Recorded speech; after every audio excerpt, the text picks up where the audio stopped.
मुझे लगता है हाथी रस्सी जैसा होता है, लेकिन मेरे लिए तो यही सच है। आपको अगर लगता है कि नहीं, हाथी तो भाले जैसा होता है, तो वो आपका सच होगा। मेरे दोस्त को तो ये लगता है कि हाथी जो है वो दीवार जैसा होता है, लेकिन उसके दोस्त को ये लगता है कि हाथी खंबे जैसा होता है। ठीक है। लेकिन उसके एक दोस्त को ये लगता है कि हाथी पंखे जैसा होता है। अब क्या करें? हाथी होता कैसा है? क्या मुझे पता है? मुझे तो पता है भाई, मैंने तो देखा है हाथी को। हाथी रस्सी जैसा होता है। ठीक है।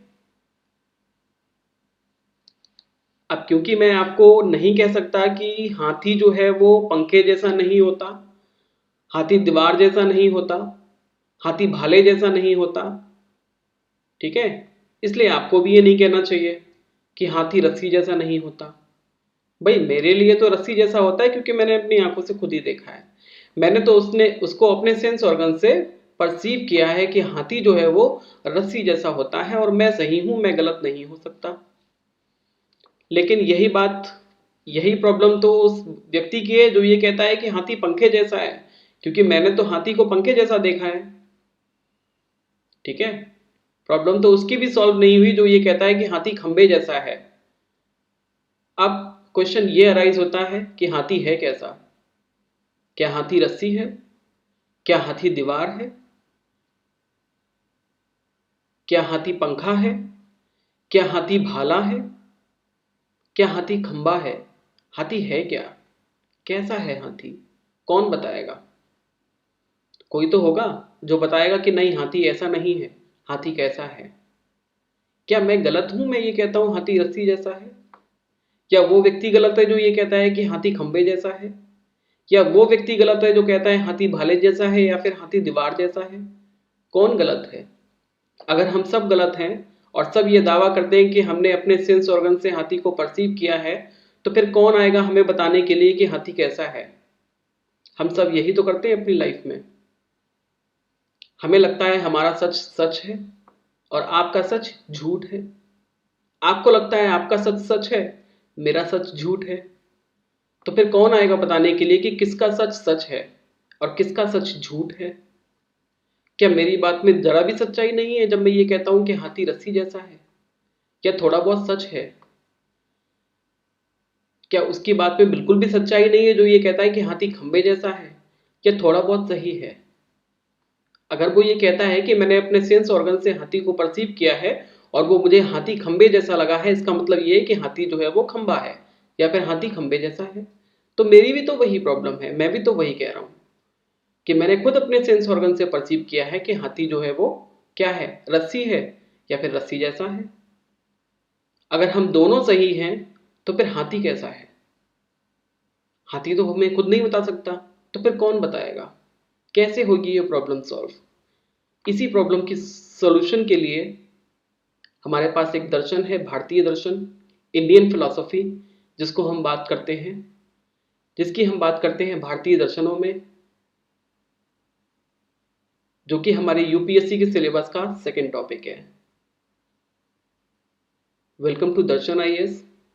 आज के इस टॉपिक में हम यही बात करेंगे कि अगर नॉलेज है तो वो है क्या? क्या मेरी नॉलेज सही है या आपकी नॉलेज सही है, या फिर कोई तीसरी नॉलेज है जो सही है? क्या मैं जो जानता हूं वो सही है, या आप जो जानते हो वो सही है, या फिर हम जो सब जानते हैं वो सही है ही नहीं, सही कुछ और है? इसी की चर्चा करता है ये दर्शन, जिसको हम कहते हैं जैनिज्म। महावीर स्वामी का ये दर्शन है। इंडियन फिलोसफी में सेकेंड टॉपिक है यूपीएससी सिविल सर्विसेज के सिलेबस में, या फिर स्टेट पीएससी के सिविल सर्विसेज के सिलेबस में, जिसको आज हम पढ़ने जा रहे हैं। ये बहुत ही इंपॉर्टेंट टॉपिक है, क्योंकि एग्जाम में आपसे कम से कम एक क्वेश्चन हर साल पूछ ही लिया जाता है जैनिज्म का। तो इसमें जो हमारे टॉपिक्स हैं जिनसे क्वेश्चन आता है हर साल, वो बेस्ड होता है इनके एपिस्टेमोलॉजी पे, कि इनके अकॉर्डिंग नॉलेज क्या है, जो कि है बेस्ड इनके डॉक्ट्रिन पे, जिसका नाम है सप्तभंगिने। नेक्स्ट टॉपिक है हमारा बॉन्डेज, और तीसरा है लिबरेशन। कि जैनिज्म के अकॉर्डिंग सप्तभंगिनी क्या है, थियरी ऑफ नॉलेज क्या है, what is bondage and what is liberation. This all we are going to study today.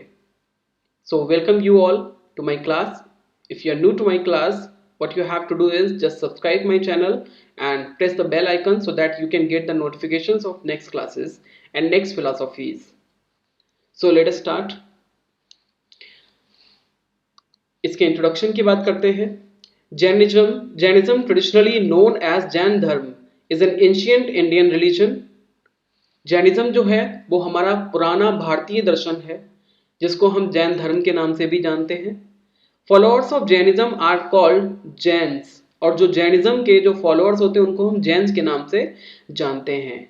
A word derived from the Sanskrit word jina, यानी कि वेक्टर, यानी कि जो जैन वर्ड है वो संस्कृत के जिन वर्ड से लिया गया है. जिन का मतलब होता है वेक्टर, यानी कि जिसने विजय प्राप्त कर ली है. किसके ऊपर विजय प्राप्त कर ली है? Who connotes the path of victory in crossing over life's stream of rebirths by destroying the karma through an ethical and spiritual life. अपने स्पिरिचुअल लाइफ, आध्यात्मिक जीवन और अपने एथिक्स के बेस पर जिन्होंने कर्म के बंधन को तोड़ दिया है और जीवन मरण के बंधन से अब जो मुक्त हो चुके हैं, अब वो कौन है? वो मुक्त हैं, जिनको हम जैन कहते हैं. The word jina epistemologically means a conqueror. जो जैन है, जो जिन है, जिन जो वर्ड है उसका अगर हम शाब्दिक अर्थ देखते हैं तो शाब्दिक अर्थ उसका निकलता है कि जो कंक्वायरर है. कंक्वायरर का मतलब है जो विजेता है, जिसने विजय प्राप्त की है. लेकिन विजय किसके ऊपर प्राप्त की है? विजय प्राप्त की है उसने कर्म के ऊपर. विजय प्राप्त की है उसने बॉन्डेज के ऊपर. It is the common name applied to the 24 teachers. और ये जो जिन वर्ड है ये कॉमन है इनके 24 तीर्थंकरों के ऊपर जो अप्लाई किया जाता है. Because they have conquered all patience, राग एंड द्वेष. क्योंकि उन्होंने क्या किया है? उन्होंने अपने सभी पैशंस पे विजय प्राप्त की है, जिसको राग और द्वेष के नाम से जानते हैं. And have attend liberation. और क्योंकि उन्होंने अपने जो पैशंस हैं, राग और द्वेष, उनके ऊपर विजय प्राप्त की है, इसलिए उनको क्या बोलते हैं? इसलिए उनको हम लिबरेटेड बोलते हैं, क्योंकि उन्होंने लिबरेशन प्राप्त कर लिया है. Clear? Next, Syadvada, Saptabhangini. Now we are going to discuss the theory of knowledge. Theory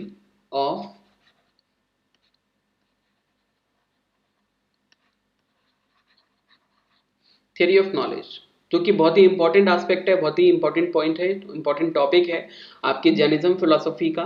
क्योंकि एपिस्टेमोलॉजी अगर आपने जैनिज्म की नहीं पढ़ी तो फिर आपने जैनिज्म में कुछ भी नहीं पढ़ा. अब हम पढ़ने वाले हैं इसकी एपिस्टेमोलॉजी.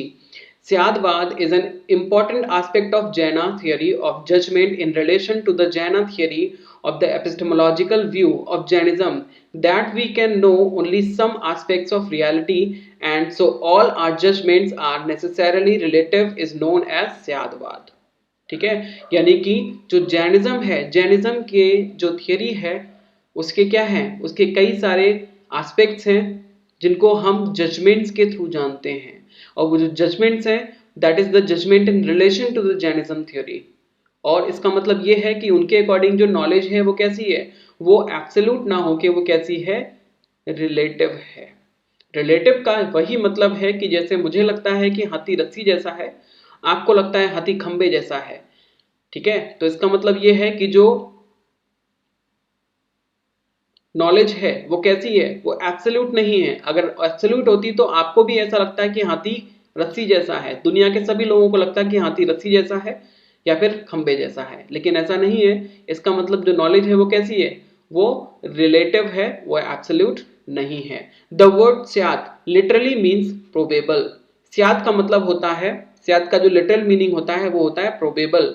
प्रोबेबल का मतलब है कि ऐसा हो भी सकता है और नहीं भी हो सकता है. परहैप्स और मे बी. ठीक है, मे बी है उसका मतलब, या फिर परहैप्स है, जिसकी वजह से हम इनकी थियरी को क्या बोलते हैं? स्यादवाद बोलते हैं, जिसको अभी हम डिटेल में पढ़ने वाले हैं. Syadvada is translated as the theory of probability और the doctrine of the may be. इसीलिए ये जो स्यादवाद की जो थियरी है इसको हम क्या बोलते हैं? डॉक्ट्रिन ऑफ मे बी या फिर the theory of probability. Clear? अब एक चीज मैं आपको बताऊं कि ये जो थियरी है स्यादवाद, और सप्तभंगिनय। ये बात करते हैं नॉलेज के रिलेटिव होने की, कि नॉलेज अगर है तो वो कैसी है, वो एब्सोल्यूट नहीं है, वो रिलेटिव नॉलेज है। अगर नॉलेज रिलेटिव है तो वो कैसे है, इसकी ये थियरी बात करती है। तो ये आपको समझना बहुत जरूरी है। जो जैन दर्शन है वो ये कहता है कि दुनिया में जब कोई वस्तु होती है तो जो वस्तु है उसको वो बोलते हैं अनंत धर्मकाम वस्तु। इसका मतलब ये है कि उसमें इनन्यूमरेबल कैरेक्टरिस्टिक्स हैं, कुछ पॉजिटिव कैरेक्टरिस्टिक्स हैं, कुछ नेगेटिव कैरेक्टरिस्टिक्स हैं। पॉजिटिव और नेगेटिव कैरेक्टरिस्टिक्स का मतलब ये नहीं है कि पॉजिटिव अच्छे गुण हैं, नेगेटिव बुरे गुण हैं। यहाँ पे पॉजिटिव और नेगेटिव कैरेक्टरिस्टिक्स का मतलब ये है कि जो गुण उसमें हैं वो पॉजिटिव कैरेक्टरिस्टिक्स बोलते हैं, जो गुण उसमें नहीं है उनको वो नेगेटिव कैरेक्टरिस्टिक्स बोलते हैं। लेकिन कई बार ऐसा होता है कि पॉजिटिव कैरेक्टरिस्टिक्स को समझने के लिए हमें यह भी देखना होता है कि इसमें नेगेटिव कैरेक्टरिस्टिक्स नहीं होने चाहिए। जैसे कि अगर किसी को ईमानदार होने के लिए उसके अंदर क्या नहीं होनी चाहिए, उसके अंदर बेईमानी नहीं होनी चाहिए। इसका मतलब उसके अंदर दो प्रकार के कैरेक्टरिस्टिक्स हैं, पॉजिटिव भी हैं और नेगेटिव भी हैं। पॉजिटिव कैरेक्टरिस्टिक क्या है, पॉजिटिव कैरेक्टरिस्टिक है ईमानदारी, और नेगेटिव कैरेक्टरिस्टिक है वो क्या है, बेईमानी। दोनों ही कैरेक्टरिस्टिक उसके अंदर हैं। इसका मतलब यह है कि पॉजिटिव वाला है और नेगेटिव वाला उसके अंदर नहीं है, इसीलिए हम ये समझ पा रहे हैं कि पॉजिटिव वाला कैरेक्टरिस्टिक उसके अंदर है। Is it clear? अब क्योंकि वो बेईमान नहीं है, यानी कि नेगेटिव कैरेक्टरिस्टिक जो है वो उसके अंदर है का मतलब ये है कि उसके अंदर वो कैरेक्टरिस्टिक नहीं है। Is it clear? तो इस चीज को थोड़ा आप अच्छे से समझिए कि नेगेटिव कैरेक्टरिस्टिक का मतलब ये नहीं है कि किसी नेगेटिव यानी कि बुरे गुण का नहीं होना। नेगेटिव कैरेक्टरिस्टिक का मतलब है absence of that characteristic. Clear? तो इसका मतलब ये है कि उसके अंदर क्योंकि एब्सेंस है बेईमानी की, इसीलिए हम उसको बोलते हैं ईमानदार। तो इस तरीके से जो जैनिज्म है वो ये कहता है कि एक ही चीज जो है वो कैसी है, वो अनंत धर्मकाम वस्तु है, यानी कि एक ही चीज के इनन्यूमरेबल कैरेक्टर्स होते हैं। अब क्योंकि उसके इनन्यूमरेबल कैरेक्टर्स होते हैं और सारे कैरेक्टर्स को हम जान नहीं सकते, हम केवल कुछ ही कैरेक्टर्स को जानते हैं और उन्हीं कैरेक्टर्स के बेस पे हम अपनी नॉलेज को बिल्डअप कर लेते हैं। जैसे हाथी की मैंने अपनी आंखें बंद करके हाथी की पूंछ को पकड़ा और हाथी की पूंछ पकड़ के मैंने अपना ये परसेप्शन बना लिया कि जो हाथी है वो कैसी है, हाथी है वो कैसा है, हाथी रस्सी जैसा है। तभी तो मैं कह रहा हूं हाथी जो है वो रस्सी जैसा है। जिसने आंखें बंद करके हाथी के पैर को पकड़ा उसके लिए हाथी खंबे जैसा है, क्योंकि हाथी के पैर खंबे जैसे मोटे मोटे चौड़े चौड़े गोल गोल होते हैं। क्लियर है?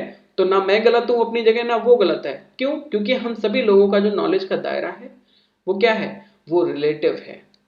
उसका रिलेशन है किससे, परसेप्शन से। हम जैसा परसीव करते हैं हमारी नॉलेज वैसी ही बन जाती है। लेकिन पूरी सच्चाई को हम कभी भी परसीव नहीं कर पाते, क्योंकि एक चीज जो है वो अनंत धर्मकाम वस्तु है। इसका मतलब उसके इनन्यूमरेबल कैरेक्टर्स हैं, उसके इनफाइनाइट कैरेक्टर्स हैं, और अपने सेंस ऑर्गन से जो कि फाइनाइट हैं हम इनफाइनाइट इनन्यूमरेबल कैरेक्टर्स को नहीं जान सकते। इसका मतलब यह है कि हम एब्सोल्यूट नॉलेज को गेन नहीं कर सकते। अब क्योंकि हम एब्सोल्यूट नॉलेज को गेन नहीं कर सकते फिर भी हम ये कहते हैं कि हमारे पास नॉलेज है, इसका मतलब यह है कि हमारी नॉलेज जो है वो कैसी है, एब्सोल्यूट ना होके रिलेटिव है। इसीलिए मैं कहता हूं कि हाथी जो है वो रस्सी जैसा है, और मेरी बात अपनी जगह बिल्कुल सही है, क्योंकि मैंने हाथी की पूंछ को पकड़ा है अपनी आंखें बंद करके, इसलिए मेरे लिए हाथी रस्सी जैसा हुआ, मैं गलत नहीं हूं। क्लियर? नेक्स्ट आगे बात करते हैं। But probability and may be suggest scepticism and Jainism is not scepticism.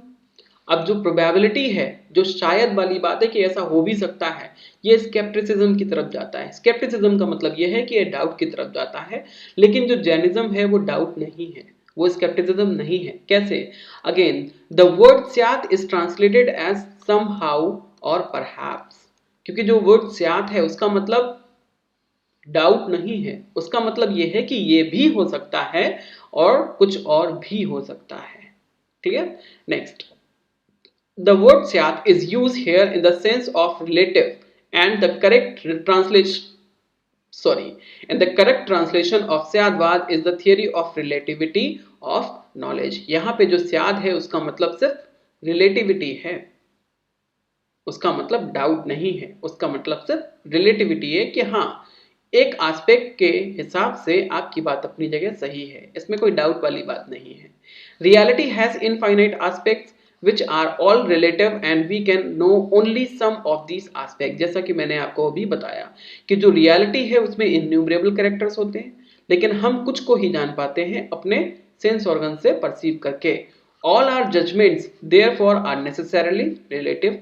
इसीलिए हमारे जो जजमेंट्स होते हैं वो कैसे होते हैं, वो रिलेटिव होते हैं, एब्सोल्यूट नहीं होते। कंडीशनल होते हैं, किसी कंडीशन के थ्रू हमने बोला है, और लिमिटेड होते हैं क्योंकि हमारा परसेप्शन लिमिटेड है। क्लियर? स्यात और रिलेटिवली स्पीकिंग और viewed from a particular point of view, absolute affirmation और absolute negation both are wrong। Clear?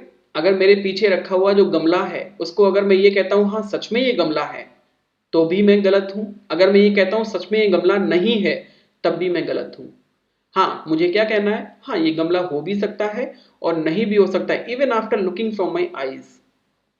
अपनी आंखों से देखने के बाद भी मैं ये नहीं कह सकता कि सच में ये गमला ही है, क्योंकि हो सकता है किसी और को वो डब्बा दिखाई दे रहा हो जिसमें मैंने कागज का पेड़ लगा रखा है, तो वो अपनी जगह पे सही होगा, मैं अपनी जगह पे सही हूं।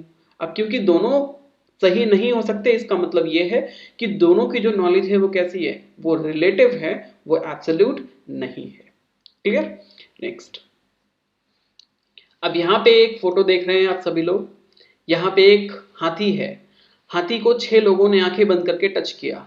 अब जो कुछ भी टच किया उसकी हाथी की, उसके माइंड में हाथी की वैसी ही इमेज बन गई।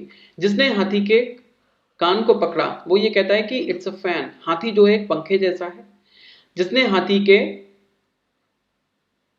दांत को पकड़ा वो क्या कहता है, ये भाले जैसा है, ये देखिए दांत जो है वो भाले जैसा है। जिसने कान को पकड़ा वो ये कहता है कि हाथी जो है वो पंखे जैसा है। अब जिसने हाथी की टांग को पकड़ा तो टांग कैसी है, टांग तो खंबे जैसी है, वो ये कहता है टांग जो है वो खंबे जैसा है, इट्स अ ट्री या फिर वो पेड़ जैसा है। ठीक है। अब जिसने पूंछ को पकड़ा वो कहता है इट्स अ रोप, ये क्या है, ये रस्सी जैसा है, हाथी जो है वो क्या है, वो रस्सी जैसा है। अब जिसने उसकी बैली को पकड़ा यानी कि उसकी पेट को पकड़ा, पीठ को पकड़ा, वो क्या कहता है, इट्स अ वॉल, ये क्या है, ये दीवार जैसा है, देखो ये दीवार जैसा है। ठीक है। अब जिसने उसके सूंड को पकड़ा, हाथी की सूंड को पकड़ा, वो ये कहता है इट्स अ स्नेक, ये क्या है, ये सांप है। हाथी जो है वो क्या है, वो सांप है। अब बताइए कौन गलत है और कौन सही है? सभी अपनी अपनी जगह सही हैं। क्यों? क्योंकि सभी लोगों ने जो परसेप्शन किया है ना, उनकी नॉलेज का रिलेशन उसी परसेप्शन से है। जिसने जैसा परसीव किया उसको वैसी ही उसके लिए वो नॉलेज है। बल्कि नॉलेज अपने आप में वो कुछ भी नहीं है जो वो सभी लोग बोल रहे हैं, बल्कि जो नॉलेज है वो क्या है, वो सिंथेसिस है उन सभी नॉलेजेस का। आपको अगर लगता है कि हाथी दीवार जैसा है, मुझे लगता है हाथी रस्सी जैसा है, इसका मतलब ये है हाथी दीवार जैसा भी है और रस्सी जैसा भी है। दोनों को अगर हम मिला देते हैं तो जो सिंथेसिस निकलेगा हाथी वैसा है। क्लियर? तो अगर हम सभी लोग लड़ते हैं आपस में, और जनरली अपनी अपनी लाइफ में हम यही करते हैं, मैं कहता हूं मैं सही हूं, सामने वाला बोलता है वो सही है, तीसरा व्यक्ति बोलता है मैं सही हूं, और सब आपस में लड़ते रहते हैं, सब अपने आप को ज्ञानी समझते हैं। लेकिन ज्ञानी कोई नहीं होता क्योंकि एब्सोल्यूट नॉलेज किसी के पास नहीं है। अगर सबके पास एब्सोल्यूट नॉलेज होती तो कोई भी लड़ने की जरूरत नहीं होती। अगर सभी लोगों ने अपनी खुली आंखों से हाथी को देखा होता तो कोई भी नहीं लड़ता, कोई भी नहीं बोलता कि हाथी सांप जैसा है, रस्सी जैसा है, भाले जैसा है, दीवार जैसा है, पंखे जैसा है, खंबे जैसा है। सभी लोग ये बोलते हैं कि हाथी इन सभी चीजों का क्या है, एक मिश्रण है, इन सभी गुणों का एक क्या है, सिंथेसिस है, जिसको हम हाथी बोलते हैं। क्लियर है यहां तक? इसका मतलब यह है कि जो नॉलेज है वो क्या है, वो एब्सोल्यूट ना होके वो रिलेटिव है। नेक्स्ट, सप्तभंगिनय। इसी टॉपिक को समझाने के लिए जो जैनिज्म है वो 7 फॉर्म्स ऑफ जजमेंट देता है, जिसको हम सप्तभंगिनय के नाम से जानते हैं। क्या है सप्तभंगिनय? Saptabhanginaya means the theory of 7 forms judgment. Ordinarily, logic distinguishes 2 kinds of judgments. यानी कि जो लॉजिक है वो 2 तरीके के जजमेंट्स को बनाता है, अफर्मेटिव एंड नेगेटिव, कि या तो कोई चीज सच होगी या फिर वो झूठ होगी। बस 2 ही चीजें हो सकती हैं लॉजिक में। The Jaina logic distinguishes 7 forms of judgement including these 2। लेकिन जैनिज्म के जो लॉजिक है वो 7 फॉर्म्स ऑफ जजमेंट बनाता है कि जो रियलिटी है वो सच और झूठ के अलावा 7 तरीके की हो सकती है, जिसमें सच और झूठ भी आते हैं। It holds that there are 7 different ways to speak of a thing or its attributes। अब वो ये कहते हैं कि किसी भी चीज के बारे में बात करने के 7 तरीके होते हैं, उसके गुणों के बारे में बात करने के। According to this point of view, to sum up, Jaina logic recognizes the following 7 kinds of conditional judgments, each of which being relative is preceded by the word स्यात्। अब 7 तरीके के वो जजमेंट्स देते हैं। हर जजमेंट एक वर्ड से शुरू होता है। उस वर्ड का मतलब क्या है? उस वर्ड का नाम क्या है? स्यात्। और स्यात् का मतलब होता है रिलेटिवली स्पीकिंग, या फिर मे बी और परहैप्स। दिस इज स्याद्वाद और सप्तभंगिनय। इसी को हम स्याद्वाद या फिर सप्तभंगिनय कहते हैं कि रियलिटी को हम 7 तरीके से परसीव कर सकते हैं। ठीक है, अब वो क्या है? सबसे पहला तरीका है स्यात् अस्ति। Relatively a thing is real. स्यात् अस्ति का मतलब यह है कि कोई चीज वहां पे है, कोई सच ऐसा है। From the point of view its own substance, place, time and nature a thing exist. यानी कि किसी पर्टिकुलर प्लेस, टाइम और नेचर की चीज जो है वो किसी पर्टिकुलर टाइम और प्लेस में एग्जिस्ट करती है। For example, an affirmative judgement about a jug. अगर हम किसी जग के बारे में, एक जो जार होता है, जग होता है, उसके बारे में अगर हम एक पॉजिटिव स्टेटमेंट बनाते हैं तो वो क्या होगा? somehow the jug is in the room at a particular place and a particular time।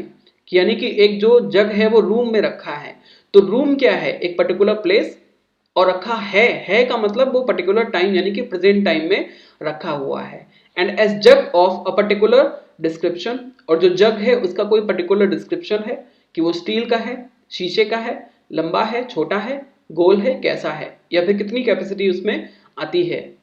ठीक है, वाटर की। The general form of all affirmative judgements can be symbolically represented as relatively a thing is real. अब इस तरीके से हम क्या कर सकते हैं कि हम बोलते हैं स्यात् अस्ति। इसका मतलब यह है कि relatively a kind of object that is called jug is present in a specific time and place. Is it clear? यानी कि वो अपने टाइम और प्लेस से उसका रिलेशन है, जहां पे वो चीज है। क्लियर? यानी कि कोई भी चीज अगर एग्जिस्टेंस में है तो उसका रिलेशन है किससे? टाइम और प्लेस से। वो हो भी सकती है और वहां पर वो नहीं भी हो सकती है। अगर मेरे कमरे में मेरा फोन रखा हुआ है तो वही फोन आपके कमरे में नहीं हो सकता है। इसका मतलब यह है मेरे फोन के होने का जो रिलेशन है उसके टाइम और स्पेस से है। जिसका टाइम और स्पेस अगर मेरा कमरा है और प्रेजेंट टाइम है तो वो प्रेजेंट टाइम में आपके कमरे में नहीं हो सकता। इसका मतलब ये है कि जो फोन है वो क्या है? वो मेरे कमरे में रखा है और यही सच है रिलेटिवली। और उसका रिलेशन किससे है? जो नॉलेज है जो फोन के रखे होने की, उसका नॉलेज, उसका रिलेशन किससे? टाइम और प्लेस से है। जो टाइम और प्लेस मैंने आपको बताया है कि अभी मेरे कमरे में रखा है। So relatively a thing is real. इसका मतलब यह है कि इस रिलेशन के हिसाब से मैं कह सकता हूं कि हाँ भाई ये जो फोन है मेरे रूम में रखा है, तो मैं गलत नहीं हूं अपनी जगह पे। नेक्स्ट, स्यात् नास्ति। स्यात् नास्ति च। ठीक है, यहाँ पे च लगाना मैं भूल गया। ठीक है, स्यात् अस्ति च, स्यात् नास्ति च। अब च का मतलब होता है भी। ठीक है, और स्यात् नास्ति च यानी कि कोई भी चीज नहीं होने के लिए वहां पे रिलेशन है। कोई भी चीज अगर वहां पे नहीं है तो इसका मतलब ये है कि किसी पर्टिकुलर स्पेस और टाइम में वो चीज वहां पर नहीं है। Clear? A thing is unreal from the point of view of substance, place and time, nature. A thing does not exist as other things. Clear? अब मैंने आपको ये बोला कि कोई भी चीज अगर वहां पे नहीं है इसका मतलब वो चीज किसी पर्टिकुलर प्लेस, पर्टिकुलर टाइम पे वहां पे नहीं है, और किसी पर्टिकुलर डिस्क्रिप्शन की चीज किसी पर्टिकुलर टाइम और प्लेस पे नहीं है। उसका रिलेशन जो है वो किसी पर्टिकुलर नेचर से है, किसी पर्टिकुलर टाइम और किसी पर्टिकुलर प्लेस से है, इसलिए हम कहते हैं कि वो चीज वहां पर नहीं है। ठीक है, the negative judgements about an object would be like somehow the jar is not outside the room, meaning that the jar of the particular time at the particular time is not outside. अगर मैं ये कहता हूं कि jar जो है वो room के बाहर नहीं है, इसका मतलब ये है किसी पर्टिकुलर टाइप के जार की मैं बात कर रहा हूं जो किसी पर्टिकुलर टाइम पर किसी पर्टिकुलर प्लेस पे नहीं है। ठीक है, मैं सभी दुनिया के जार के बारे में बात नहीं कर सकता, इसका मतलब यह है कि relatively a thing is unreal.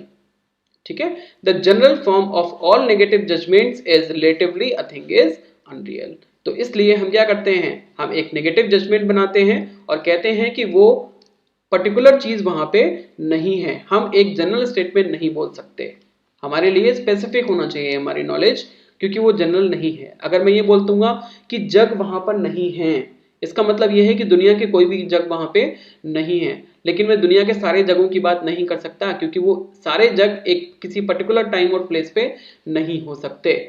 Clear?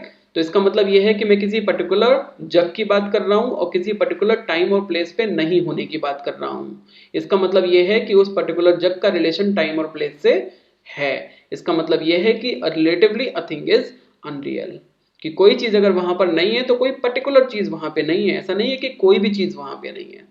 Clear? या फिर उसके जैसी सारी चीजें वहां पे नहीं है। नाउ स्यात् अस्ति च नास्ति च, एक फिगर है नेक्स्ट जो मैं आपको दिखाऊंगा, तो उससे आपको ये वाली जो फिगर है इससे आपको सारी चीजें बिल्कुल क्लियर हो जाएंगी। ये 7 जो नियम मैं बता रहा हूं, ठीक है, स्यात् अस्ति नास्ति, ये जितने भी हैं सप्तभंगिन है, ये आपको बहुत अच्छे से क्लियर हो जाएगा। तो इसलिए थोड़ा सा पेशेंस बना के चलिए अगर आपको ऐसा लग रहा है कि ये आपको थोड़ा कम समझ में आ रहा है।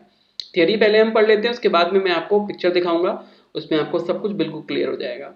अब हम ये बोलते हैं relatively a thing is both real and unreal, कोई भी चीज हो भी सकती है और नहीं भी हो सकती है। इसका मतलब क्या है, the jar exist in as its own substance as its own place at a particular time with its own nature. It does not exist as another substance in another place or at another time with another quality. इसका मतलब यह है कि जिस jar की बात मैं कर रहा हूं वो मेरे घर पे अगर किसी पर्टिकुलर टाइम पे है, तो उसी पर्टिकुलर टाइम पे वो जार आपके घर पे कैसे हो सकता है।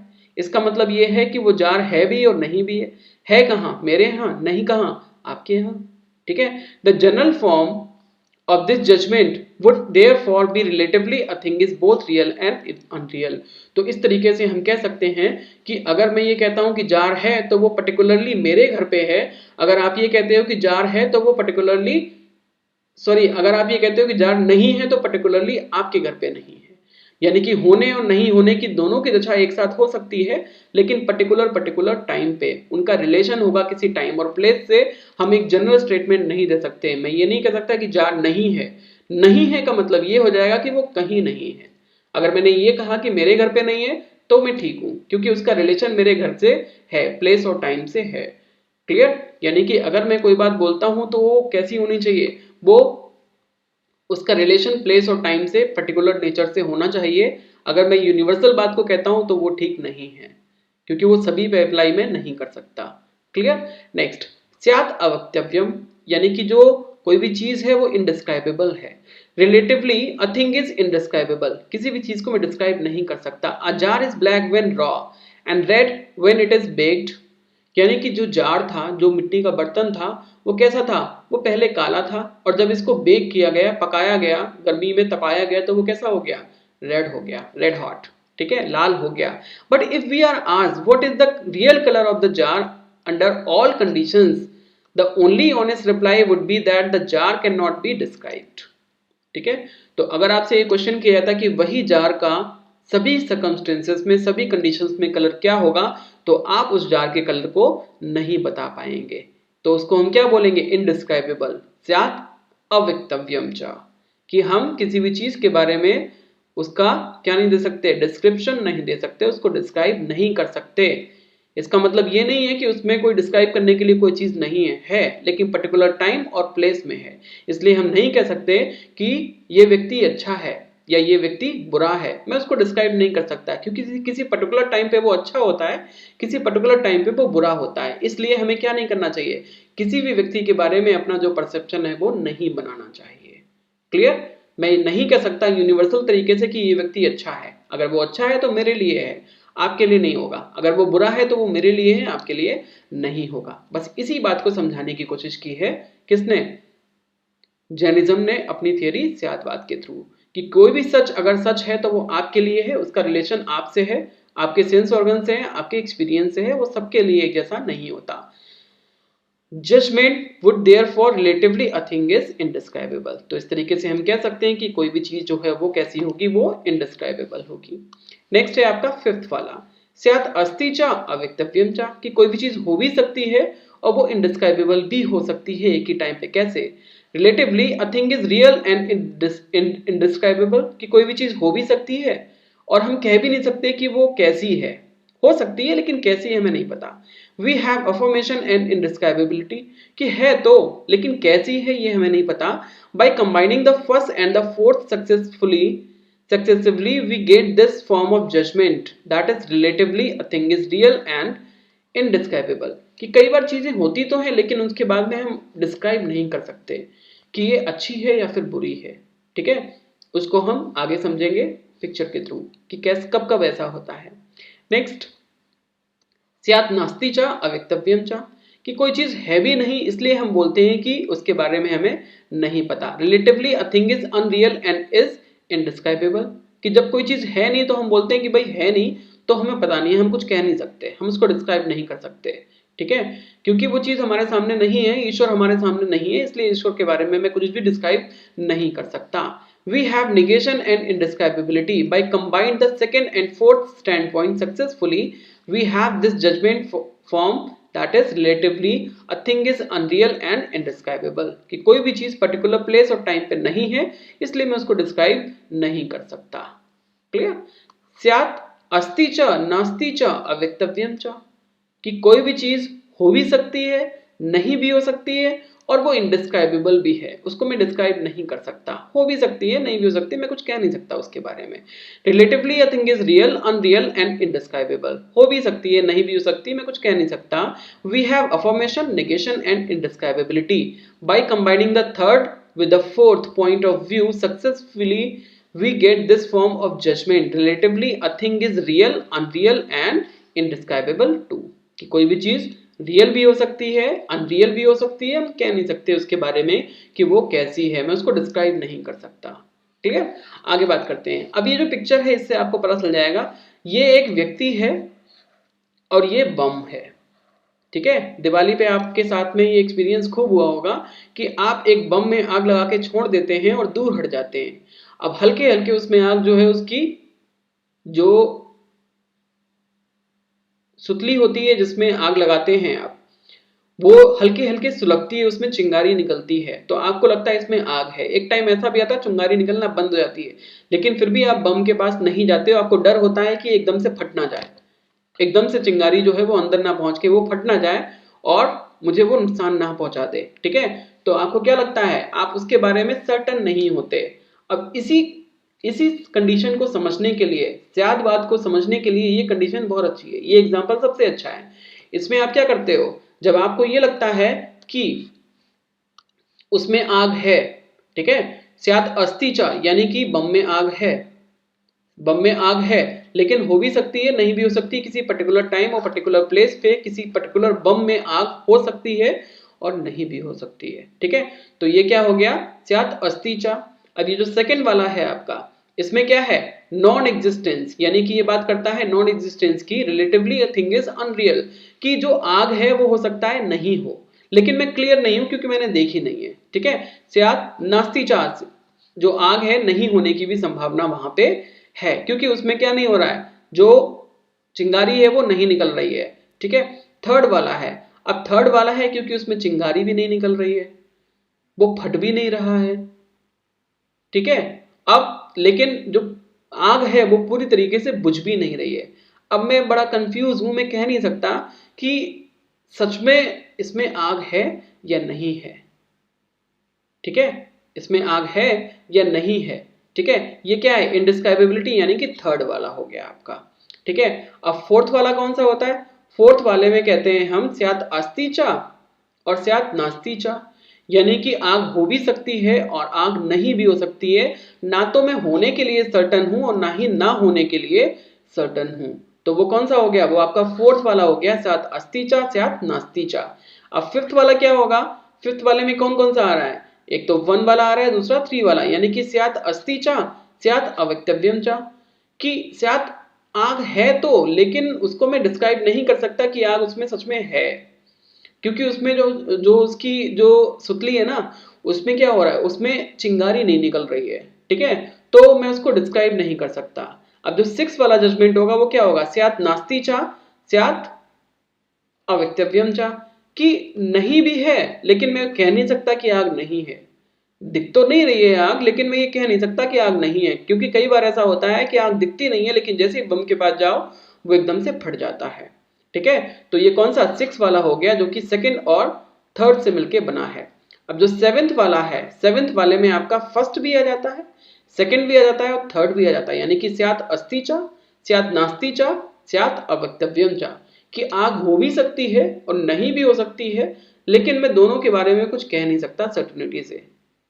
मैं डिस्क्राइब नहीं कर सकता कि आग है तो क्यों है, नहीं है तो क्यों है, मैं कुछ भी नहीं कह सकता। तो ये कौन सा 7th फॉर्म ऑफ जजमेंट हो गया। इस तरीके से जो स्याद्वाद है वो ये बताता है कि जो रियलिटी है उसको हम 7 तरीके से देखते हैं। उसके 7 तरीके होते हैं रियलिटी को देखने के। सिर्फ यही नहीं होता कि वहां पे आग है या फिर नहीं है, इसके 5 और तरीके होते हैं रियलिटी को समझने के। क्लियर। अब हम बात करते हैं बॉन्डेज ऑफ द सोल, कि सोल जो है, जो आत्मा है, वो बंधन में कब आती है और आत्मा के बंधन में होने का क्या मतलब है।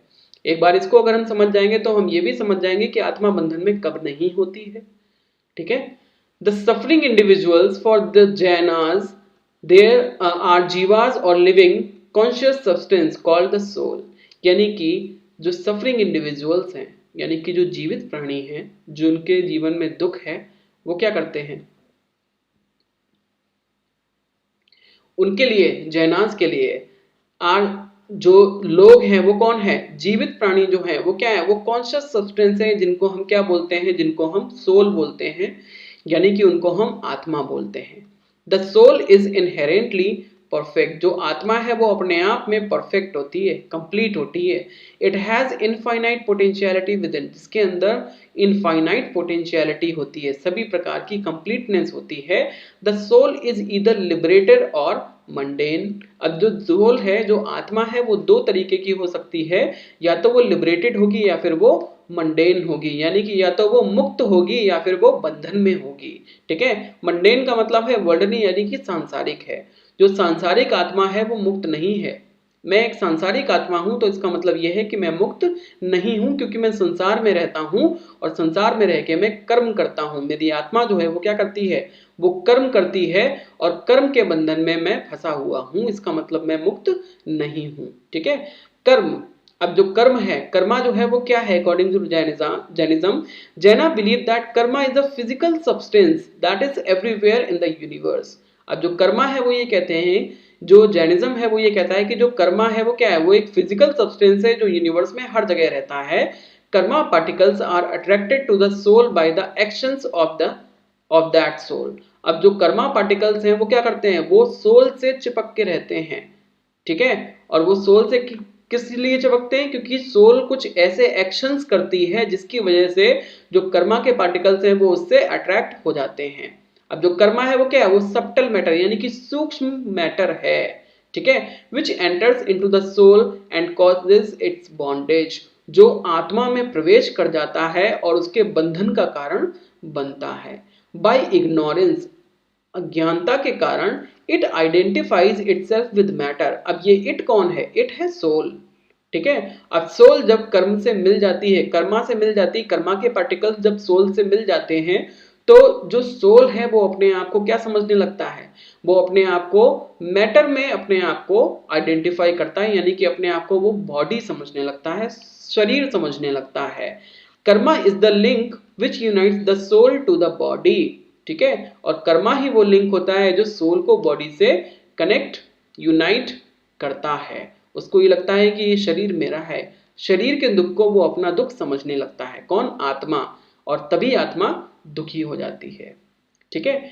और यही क्या है, यही दुख जो है वो क्या है, वो आत्मा को दुखी करता है। अब इस दुख से निवारण पाने के लिए जो आत्मा है वो क्या करती है, वो कुछ एक्शंस करती है, कर्म करती है, और वही कर्म के जो बंधन है वो आत्मा को बांधे रखते हैं इस संसार में। तो इसका मतलब जो है, जो आत्मा है वो क्या है, वो बंधन में है। अब उसको मुक्ति कैसे चाहिए, मुक्ति उसको तब मिलेगी जब वो अपने आप को आइडेंटिफाई करेगी कि मैं कर्म से मुक्त हूं। कर्म जो है वो मेरा नहीं है, आत्मा का नहीं है, वो क्या है, वो सांसारिक है। ठीक है। According to Jainism the passions which cause bondage are anger, pride, infatuation and greed. ठीक है, यानी कि जो जैनिज्म है वो ये कहता है कि जो बॉन्डेज है यानी कि जो बंधन है वो किसकी वजह से होता है, हमारे पैशंस की वजह से होता है, हमारी जो इच्छाएं हैं उनकी वजह से होता है। हमारे जो पैशन से कौन कौन से, एंगर हो गया, प्राइड हो गया, इन्फैचुएशन हो गया एंड ग्रीड यानी कि गुस्सा हो गया, घमंड हो गया, चीजों से आसक्ति यानी कि चीजों से प्रेम हो गया, और ग्रीड यानी कि लालच हो गया। ये सारी चीजें जो है वो क्या करती हैं, हमारे बंधन का कारण बनती हैं। दीज आर कॉल्ड कसाया, इसको वो कसाय बोलते हैं अपनी लैंग्वेज में, because the presence of these in the soul makes matter particle stick to it. क्योंकि जब हमारी सोल में ये चीजें प्रेजेंट होती हैं तो जो कर्मा के पार्टिकल्स हैं वो हमारी सोल से अटैच हो जाते हैं। In bondage, the karmic matter unites with the soul by intimate interpenetration, just as water unites with milk or fire unites with the red hot iron ball. ये कर्मा के पार्टिकल्स हमारी आत्मा में उसी तरीके से रम बस जाते हैं जिस तरीके से आग किसी रेड हॉट बॉल में रम बस जाती है। वो आग आपको दिखाई नहीं देती, सिर्फ आपको वो बॉल लाल कलर की दिखाई देती है, जो लोहे की होती है, जिसको तपाया जाता है, आग उसमें भर जाती है तो वो आपको लाल दिखाई देती है। आगे बात करते हैं। According to Jainism there are two kinds of bondage और बंध। अब जो बॉन्डेज है यानी कि जो बंधन है, जैनिज्म के अकॉर्डिंग वो दो तरह का होता है। पहला भवबंध और दूसरा द्रव्यबंध। भव्यबंध क्या होता है, इंटरनल और ideal bondage, that is the soul's bondage to the bad disposition nature. यानी कि आपका जो सोल है, जो आत्मा है, उसमें जो बैड डिस्पोजिशन है यानी कि उसके जो गलत आदतें हैं, ठीक है, वो जब उसको लगती हैं तो उसको हम कहते हैं भवबंध। द्रव्यबंध क्या होता है, and material bondage, that is the soul's actual association with matter. द्रव्य बॉन्डेज यानी कि जब आपकी आत्मा को मटेरियल चीजों से प्यार हो जाता है, मटेरियलिटी में वो अपने आप को आइडेंटिफाई करने लगती है, भौतिक शरीर को वो खुद अपने आप में आइडेंटिफाई करने लगती है, तो उसको हम कहते हैं द्रव्यबंध। अब लिबरेशन क्या है, if the bondage of the soul is its association with matter, liberation must mean the complete dissociation of the soul from matter. Clear है, अगर मैटर में सोल अपने आप को आइडेंटिफाई करती है तो इसको बॉन्डेज कहते हैं। तो इसका मतलब ये है कि जब सोल ये जानने लगेगी कि मैटर में नहीं हूं, मैटर से मैं अलग हूं, डिसोसिएट हूं, तो उसको क्या मिल जाएगा, उसको लिबरेशन मिल जाएगा। This can be attained by stopping complete elimination of the matter with which the soul has become already mingled. Clear, यानी कि इसको हम कैसे अटेन कर सकते हैं, यानी कि इस लिबरेशन को हम कैसे प्राप्त कर सकते हैं, पूरी तरीके से जो मैटर है, जो कर्मा के पार्टिकल्स हैं, वो सोल में जाने से रुक जाएं, जिससे कि जो सोल है वो कर्मा पार्टिकल से फ्री हो जाएगी और जो सोल है वो क्या हो जाएगी, वो लिबरेट हो जाएगी। फिर वो अपने आप को मैटर में आइडेंटिफाई नहीं करेगी। The first process is called संवर, और इसके दो प्रोसेस होते हैं। पहला होता है संवर। संवर का मतलब होता है द स्टॉपेज ऑफ इनफ्लक्स, यानी कि जो कर्मा के पार्टिकल्स हैं उनको स्टॉप कर देना अपनी आत्मा में आने से, उसको हम कहते हैं संवर।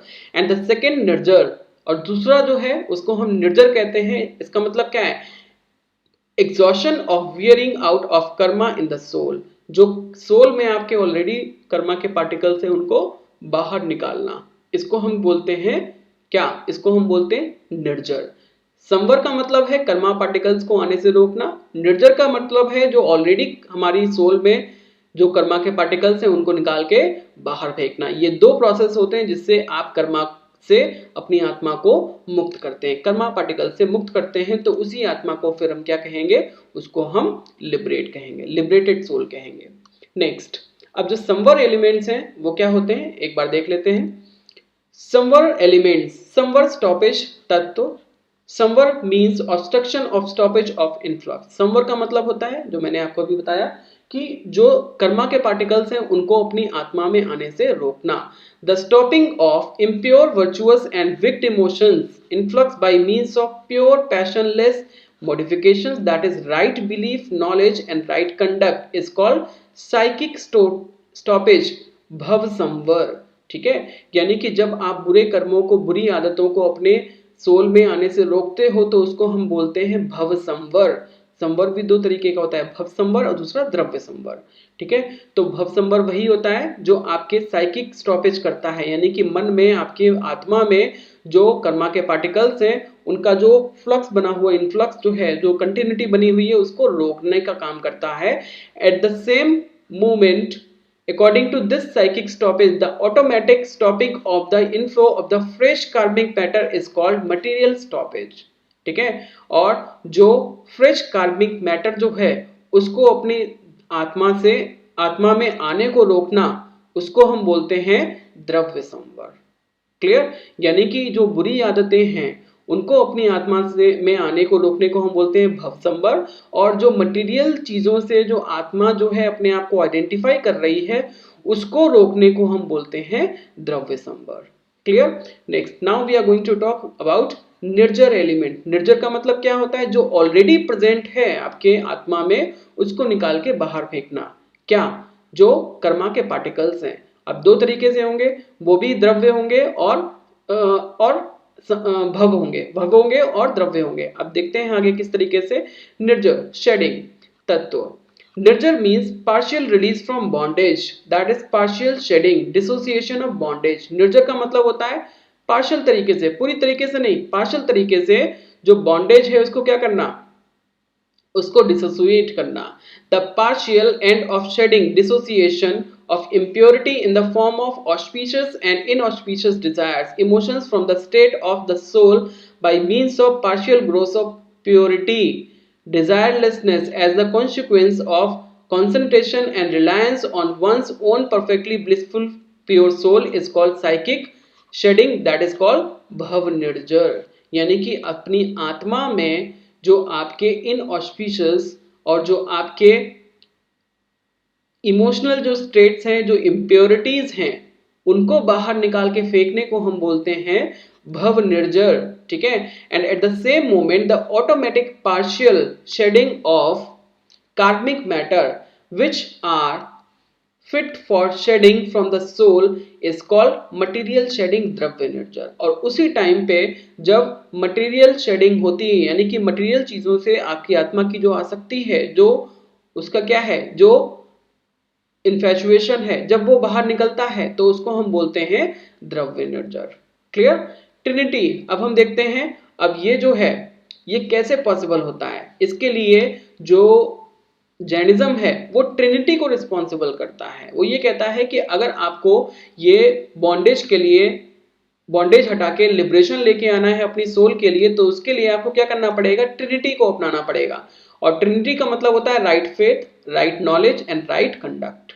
ठीक है, right faith, right knowledge and right conduct is suggested to attain liberation in Jainism. ठीक है, अब ये तीनों चीजें क्या है एक बार हम समझ लेते हैं। राइट फेथ का मतलब होता है सम्यक विश्वास, कि आपका विश्वास होना चाहिए।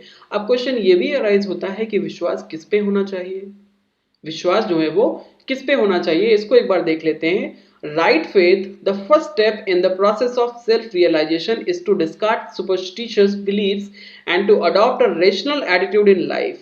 अब right faith का मतलब ये है कि रूढ़िवादिता को त्याग के, जो भ्रांतियां हैं उनको त्याग के, सुपरस्टिशियस जो बिलीफ्स हैं उनको त्याग के रेशनल एटीट्यूड को अपनाना, लॉजिकल एटीट्यूड को अपनाना। Right faith consist in seeing the true nature of every substance of the universe. यानी कि जो राइट फेथ है वो क्या कंसिस्ट करता है, उसमें true nature of every substance को बात करता है जो कि यूनिवर्स में होता है। लेकिन यूनिवर्स में जो सब्सटेंस है उसका ट्रू नेचर कैसे पता चलेगा, इसके लिए जो जैनिज्म वाले लोग हैं, जो जैनाज हैं, वो क्या कहते हैं, Jainism advocates that one should first try to know, comprehend and understand the nature of reality oneself. अब उनको क्या करना चाहिए, उनको नेचर ऑफ रियलिटी जानने की कोशिश करनी चाहिए। वंस ओन सेल्फ, अपनी खुद की आत्मा को जानो। रिलीजियस गोल, अपना रिलीजियस गोल को पहचानो। एंड द पाथ, और उसके पाथ को पहचानो कि उसको आप कैसे पाओगे। One should analyse it, examine it, test it, verify it and then it if satisfied be convinced of its truth. अगर आपको कुछ पता चलता है तो आपको क्या करना है, इसको एग्जामिन करो, इसको टेस्ट करो, इसको वेरीफाई करो, और उसके बाद में अगर आप सेटिस्फाइड होते हो तो इसको आप सच मानो। ऐसा ये कहते हैं। From the practical point of view, perception in the nature of the reality means to have a total faith in the preachings of Tirthankaras, Arhantas or Jain gods and their scriptures known as agams। तो ultimately ये कहते हैं कि अगर आपको इस तरीके की नॉलेज चाहिए तो आपको क्या करना है, जो 24 तीर्थंकर रहे हैं उनकी प्रीचिंग्स को क्या करना है, पढ़ना है। ठीक है, उनके जो स्क्रिप्चर्स हैं, जो रिलीजियस स्क्रिप्चर्स हैं जिसमें उन्होंने लिखे हैं, धार्मिक जो ग्रंथ हैं उनको पढ़ना है, जिनको हम अगम्स के नाम से जानते हैं। तभी आपको जो राइट नॉलेज है वो मिलेगी और उन्हीं में आपको क्या करना है, राइट फेथ रखना है, उन्हीं में अपना विश्वास रखना है, ऐसा जैनिज्म बोलता है। Next, now we are going to talk about right knowledge. अब उनके अकॉर्डिंग राइट नॉलेज क्या है, सम्यक ज्ञान जिसको कहते हैं। सम्यक ज्ञान क्या है? Right perception of faith makes us realise the reality of life. यानी कि जो राइट परसेप्शन ऑफ फेथ था और फेथ है वो क्या है, वो हमें लाइफ की रियलिटी को जानने में हेल्प करता है। And the seriousness of our purpose in life, और लाइफ की सीरियसनेस को भी जानने को, सीरियसनेस का जो पर्पस है उसको भी अटेन करने में हेल्प करता है। To understand reality one should know the constituent elements of the universe and their relationship. ठीक है, रियलिटी को जानने के लिए हमें क्या करना पड़ेगा कि दुनिया में जितनी भी चीजें हैं उन सारी चीजों के क्या करना पड़ेगा, उनमें आपस में क्या रिलेशन है इसको जानना पड़ेगा। From the practical point of view, right knowledge means the proper knowledge of the 6 universal substances. अब उनके हिसाब से जो राइट नॉलेज है वो क्या है, वो 6 यूनिवर्सल सब्सटेंसेस की नॉलेज है, जिसको वो अपने फिलॉसफी में देते हैं। 6 universal substances are soul, matter, motion, rest, space and time. ये 6 यूनिवर्सल उनके जो सब्सटेंसेस हैं इनको जानने को वो नॉलेज बोलते हैं और आपको इन्हीं को समझना है, ऐसा ये कहते हैं। इसी को वो राइट नॉलेज बोलते हैं। ठीक है, आगे बात करते हैं राइट कंडक्ट। अब इनके हिसाब से राइट कंडक्ट क्या है, सही अच्छा आचरण क्या है, सम्यक आचरण क्या है। Proper, correct, appropriate and truly natural conduct of the living being soul is known at right conduct. यानी कि आपका जो नेचुरल बीइंग का जो कंडक्ट है उसी को वो राइट कंडक्ट बोलते हैं। आप नेचुरली जो करते हो वही आपके लिए अच्छा है। The main purpose for a human being is to free himself from attachment, राग एंड अवर्जन, द्वेष। इंसान का पर्पस क्या होना चाहिए लाइफ का, कि उसको क्या करना है, उसको राइट कंडक्ट करना है। राइट कंडक्ट करने के लिए उसको 2 चीजों को त्याग करना पड़ेगा, पहला अटैचमेंट यानी कि राग, और दूसरा जो है अवर्जन यानी कि द्वेष। लोगों से ईर्ष्या नहीं करनी है और क्या करना है, और चीजों से आसक्ति नहीं पालनी है, यानी कि चीजों से अटैचमेंट नहीं करना है। That is to be free from all impure activities of thought, word and deed. ऐसा अगर आप करते हो तो आप मन, वचन और कर्म तीनों की जो इम्प्योरिटी है उससे आप मुक्ति पा जाते हो। The right conduct resolves into taking 5 great vows of the ascetic और 5 limited vows of householder. एक जो हाउस होल्डर होता है अगर वो राइट कंडक्ट की बात करता है तो राइट कंडक्ट का मतलब उसके लिए 5 चीजें होती हैं। और वो 5 चीजें क्या होती हैं, नॉन वायलेंस यानी कि अहिंसा, उसको अहिंसा का पालन करना चाहिए, हिंसा नहीं करनी चाहिए यानी कि जीव हत्या नहीं करनी चाहिए, किसी के लिए हिंसक व्यवहार नहीं अपनाना चाहिए। दूसरा क्या है, ट्रुथ, उसको सत्यवादी होना चाहिए, झूठ नहीं बोलना चाहिए। तीसरा नॉन स्टीलिंग यानी कि अस्तेय, उसको चोरी नहीं करनी चाहिए, झूठ नहीं बोलना चाहिए।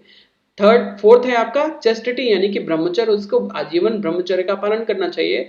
अब यहाँ की ब्रह्मचर्य जो है उसको आपको एक्सप्लेन करना बहुत जरूरी है, क्योंकि यहाँ पे एक तरफ तो ये कहते हैं हाउस होल्डर और दूसरी तरफ कहते हैं ब्रह्मचर्य। अब आप भी ये सोच रहे होगे कि एक हाउस होल्डर जो है वो ब्रह्मचर्य का पालन कैसे करेगा। ब्रह्मचर्य का पालन ये नहीं होता है कि आप जो मैरिड लाइफ है उससे दूर रहेंगे, इसको ब्रह्मचर्य नहीं कहा जाता। ब्रह्मचर्य का मतलब होता है अपने सेंस पे, जो सेंसेस हैं उन पे संयम होना। आपके जो सेंस ऑर्गन्स हैं अगर आपको उन पे संयम है तो आप ब्रह्मचारी हो। ठीक है, सबसे बड़ा ब्रह्मचारी दुनिया में कौन है, शिव, भगवान शिव, वो सबसे बड़े योगी हैं। और योगी बनने के लिए आपको ब्रह्मचर्य का पालन करना पड़ेगा। तो ब्रह्मचर्य का मतलब क्या है उनके लिए, वो तो एक मैरिड व्यक्ति है, सॉरी वो तो मैरिड है, व्यक्ति तो नहीं है, वो तो मैरिड है। माता पार्वती उनकी पत्नी है, सती उनकी पत्नी मानी जाती है।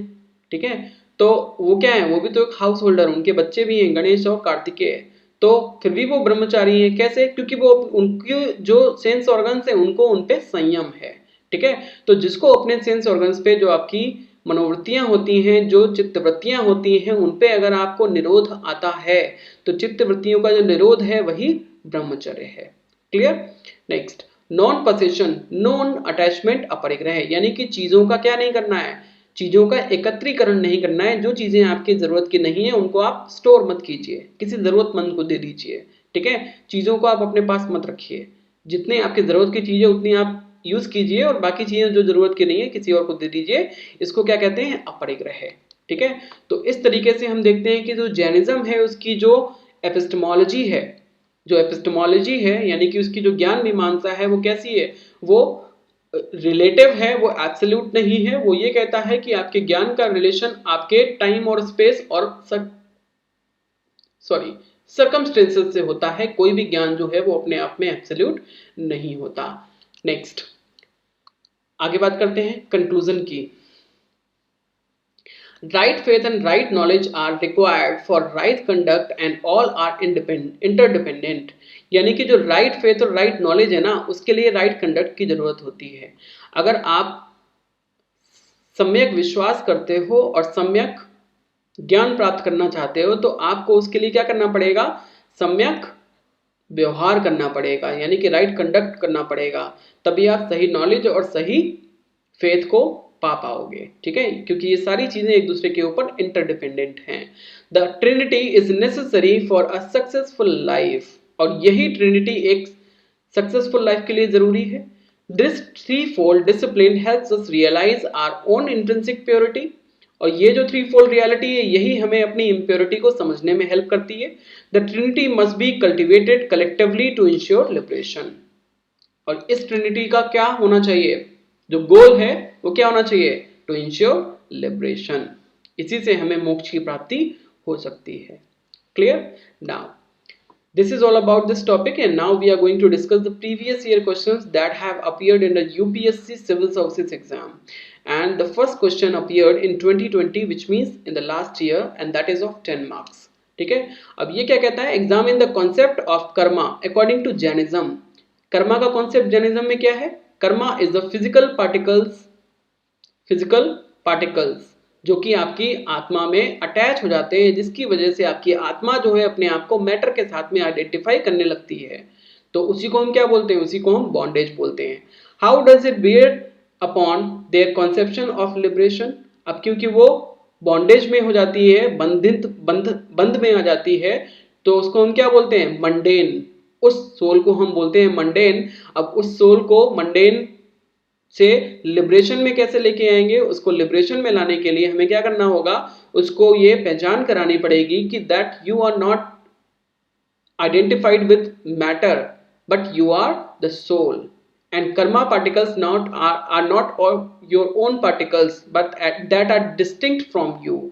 यानी कि जो कर्मा पार्टिकल्स हैं, जो कर्म है, वो आपसे अलग हैं, वो आपके नहीं हैं।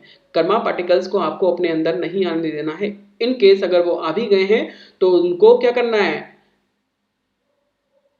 संवर और निर्जर के थ्रू क्या करना है, उनको बाहर निकालना है। That is called liberation. Clear. तो ये फर्स्ट क्वेश्चन है। नेक्स्ट है आपका second question, how is reality defined by Jainas. Jainas के अकॉर्डिंग रियलिटी क्या है, जैनास के अकॉर्डिंग जो रियलिटी है वो क्या है, वो रिलेटिव है, यानी कि वो सापेक्ष है, वो निरपेक्ष नहीं है, वो एब्सोल्यूट नहीं है, वो रिलेटिव है, जिसका रिलेशन टाइम और स्पेस और पर्टिकुलरिटी और सर्कमस्टेंसेस से है। क्लियर। और जिसको वो सप्तभंगिरे और स्यादवाद के थ्रू समझाना चाहता है। How is it theory of reality reflected in their view of judgements. और जो व्यू ऑफ जजमेंट्स है वो क्या है, सप्तभंगिरे, 7 प्रकार के जजमेंट्स में उनकी जो रियलिटी की थियरी है वो दिखाई देती है। स्यात् अस्ति च, स्यात् नास्ति च, स्यात् अस्ति च नास्ति च, स्यात् अवक्तव्यं च, स्यात् अस्ति च अवक्तव्यं च, स्यात् नास्ति च अवक्तव्यं च, स्यात् अस्ति च नास्ति च अवक्तव्यं च। ये क्या है, ये द थियरी ऑफ जजमेंट्स है, जिसके थ्रू वो रियलिटी को समझाना चाहते हैं। Clear. Next question number 3, how do the Jainas philosophers explain bondage. जो जैनास फिलोसोफर्स हैं वो बॉन्डेज को किस तरीके से एक्सप्लेन करते हैं। उनके हिसाब से जो बॉन्डेज है वो क्या है, सोल में जब कर्मा पार्टिकल्स एंटर कर जाते हैं, वो उससे चिपक जाते हैं, स्टिक हो जाते हैं, तो उसको वो बॉन्डेज कहते हैं। What according to them is the distinction between liberated soul and bound soul? Liberated soul वो है जो ये अपने आप को जानते हैं कि जो हमारी आत्मा है वो मैटर से नहीं जुड़ी है, मैटर से अलग है। और बाउंड सोल वो होती है जो मैटर में अपने आप को आइडेंटिफाई करते हैं, फिजिकल ऑब्जेक्ट्स में अपने आप को देखते हैं, फिजिकल ऑब्जेक्ट्स को अपने आप से जुड़ा हुआ पाते हैं, उसको हम बाउंड सोल बोलते हैं। What do the Jainas think about the condition of the liberated soul? अब liberated soul की कंडीशन क्या होती है? लिबरेटेड सोल की कंडीशन ये है कि उसको क्या करना पड़ेगा, उसको भवबंध और निर्जर से, भव से और निर्जर से उसको क्या करना पड़ेगा, अपने आप को लिबरेट होना पड़ेगा। यानी कि उसको अपने जो उसका जो एसोसिएशन है मैटर के साथ में, कर्मा पार्टिकल्स के साथ में, उससे उसको डिसोसिएट होना पड़ेगा। यही कंडीशन है सोल की, किसके लिए, लिबरेट होने के लिए। ये 2018 में 15 मार्क्स का क्वेश्चन आया हुआ था। So this is all about this class. ये क्लास आपको कैसी लगी अपने कमेंट बॉक्स में लिख के जरूर बताइएगा। If you still have any doubt, any concern, any query, you can write down in the comment box or you can contact me, and the number, WhatsApp number, calling number has been given in the description box. If you want to download the free notes of Darshan IAS, you can easily download from our website, that is www.darshanias.com. If you want printed notes from our company, you can directly order from our website, and the number is given there in the description box also and on my website also. You can easily contact me. You can contact me anytime if you have any doubt. This is all about for today's session. Thank you so much for joining my class. Have a good day. Good luck.